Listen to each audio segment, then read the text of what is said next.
모두 내 집에서 나가라. 어머니, 갑자기 그게 무슨 말씀이에요? 저희는 어떡하라고요? 너희가 사는 이 집은 내 평생의 피와 땀으로 마련한 거다. 생활비도 너희 형편 고려해서 내가 내왔다. 근데 이젠 그만하고 싶구나. 모두 내 집에서 나가라. 엄마, 갑자기 왜 이러세요? 저희는 어떡하라고요? 너희는 아직 젊지 않니? 너희가 나를 돈줄로만 본 순간 이미 가족의 울타리를 스스로 허문 거다. 여러분은 제가 이런 극적인 선택을 하게 된 이유가 궁금하시죠? 제 이름은 박순자입니다. 평생을 아들 하나 바라보며 살았고 남편이 세상을 떠난 뒤에도 오직 아들만 생각하며 일했습니다. 아들은 작은 회사에 다녔습니다. 월급이 적어 늘 빠듯했지요. 그 모습이 안쓰러워 저는 제 평생 모은 돈으로 집 한 채를 마련했습니다. 아들이 결혼했을 때 말했습니다. 집 걱정은 하지 마라. 너희가 여유로워질 때까지 내 집에서 같이 살아라. 생활비도 내가 보태마. 아들이 조금이라도 돈을 모으고 젊은 부부가 허덕이지 않기를 바라는 마음이었습니다. 그건 제겐 자랑이자 사랑이었고 기꺼운 희생이었습니다. 하지만 그 희생이 어느 순간 당연한 의무가 되어버릴 줄은 몰랐습니다. 그러던 어느 날 며느리가 불쑥 저에게 말을 꺼냈습니다. 어머니, 손주 영어 유치원 등록하려고요. 한 달에 200만 원인데 도와주실 수 있어요? 꼭 보내고 싶어요. 순간 귀를 의심했습니다. 집도 생활비도 내가 책임지고 있는데 이젠 사교육비까지? 그건 너희 부부가 알아서 해야 하지 않겠니? 어머니, 손자를 사랑한다면 이 정도는 해주셔야죠. 저희는 지금 생활도 빠듯해요. 미래를 위해 저축도 해야 하고요. 나중에 손자가 영어 못해서 취직 못하면 어머님이 어떻게 책임지시려고요? 그 말은 제 가슴을 깊게 파고들었습니다. 제 돈은 돈이 아닌가요?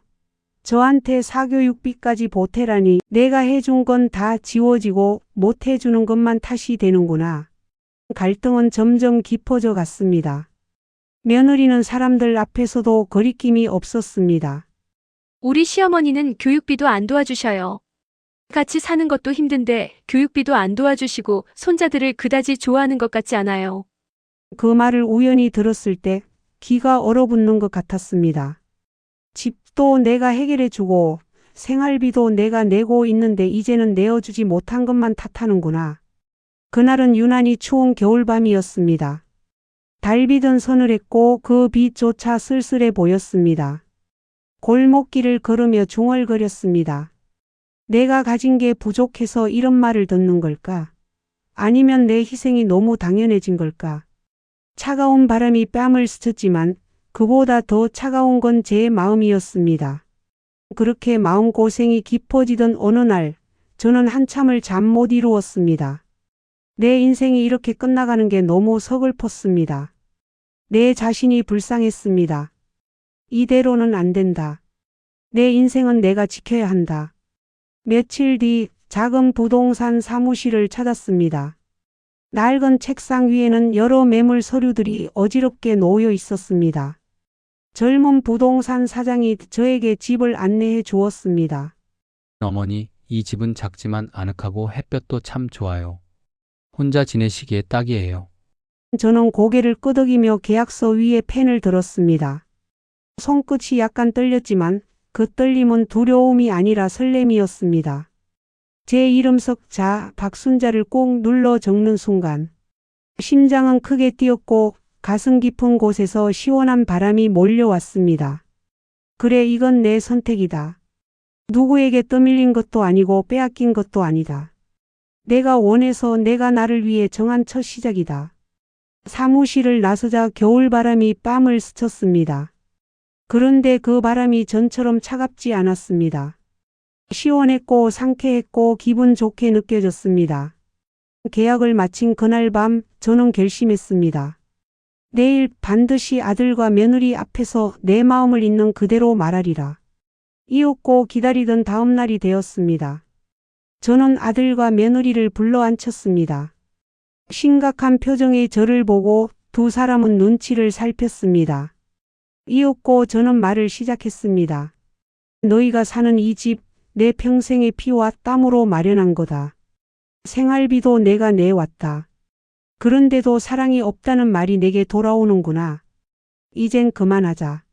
어머니, 겨우 영어 유치원 교육비 때문에 이렇게까지 하시는 거예요? 어머니, 손주 교육은 가족이 다 같이 책임지는 거잖아요. 그래, 가족의 책임은 맞다. 하지만 그건 부모의 책임이지 시어머니 지갑이 아니다. 너희가 나를 돈줄로만 본 순간 이미 가족의 울타리를 스스로 허문 거다. 이제 내 집에서 나가라. 원한다면 시세만큼 월세를 내고 살아라. 아니면 다른 세입자와 계약하겠다. 한 달 안에 결정해라. 나는 내일 이사 나간다. 당황한 아들 부부를 뒤로 한 채 저는 작은 원룸으로 들어왔습니다.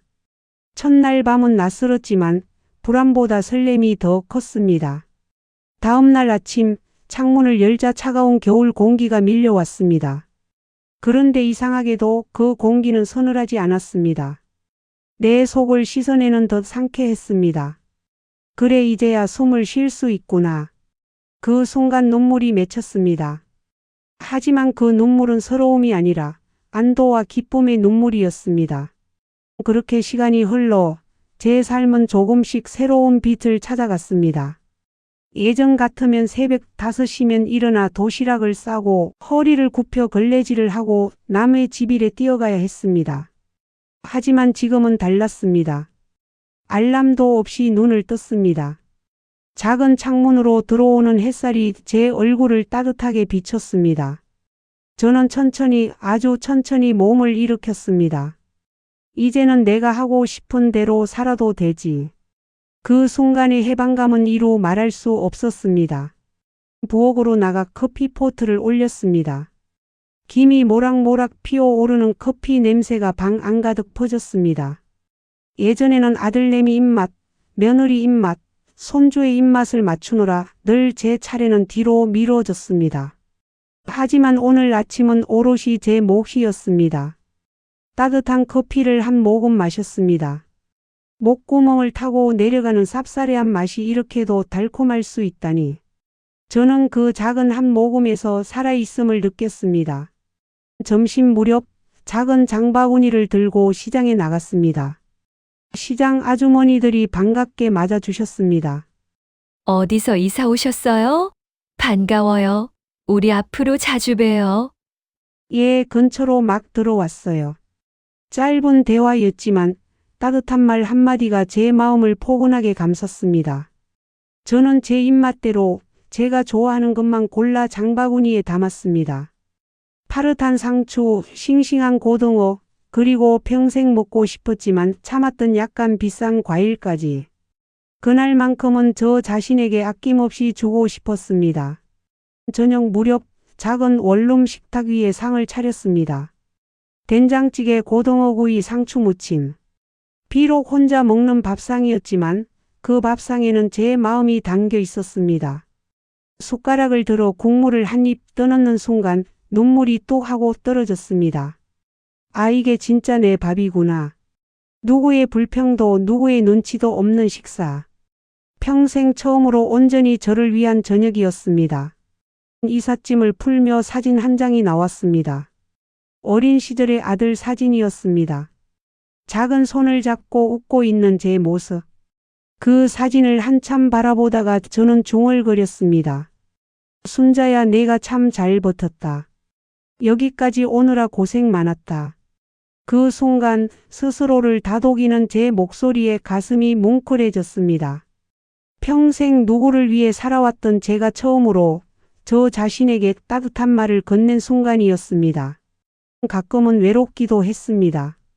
밤이 깊어질수록 멀리서 아이들 웃음소리가 들릴 때면 내가 잘한 걸까 하는 생각이 스치기도 했습니다. 하지만 이내 창문을 열고 밤하늘을 올려다보면 반짝이는 별빛이 제게 말해주는 것 같았습니다. 순자야, 내가 옳은 길을 가고 있어. 그 속삭임에 저는 용기를 얻었습니다. 제가 독립을 선언하고 한 달 뒤 아들이 집으로 찾아왔습니다.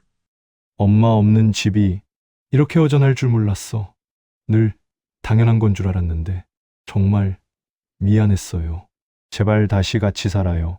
그건 더 이상 어렵다. 만약 내 집에서 살고 싶다면 월세를 내라. 다만 시세보다 조금 싸게 해주마. 공짜는 없다. 그래야 너희 삶도 내 삶도 존중받는다.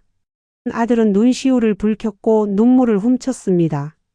그 순간 저는 느꼈습니다.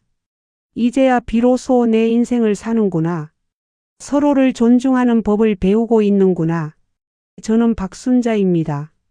이제야 제 이름을 되찾은 평범하지만 자유로운 한 사람입니다. 남은 생은 누군가의 그림자가 아니라 온전히 제 그림자로 채우고 싶습니다. 여러분, 제 이야기를 들으신다면 부디 기억하세요. 당신의 이름, 당신의 인생은 당신이 지켜야 한다는 걸요. 행복은 멀리 있지 않습니다. 내가 내 삶을 선택하는 그 순간 바로 그 자리에 있습니다. 지금까지 제 사연을 들어줘서 감사합니다. 여러분도 저 같은 사연이 있다면 댓글로 공유해 주세요. 응원하겠습니다.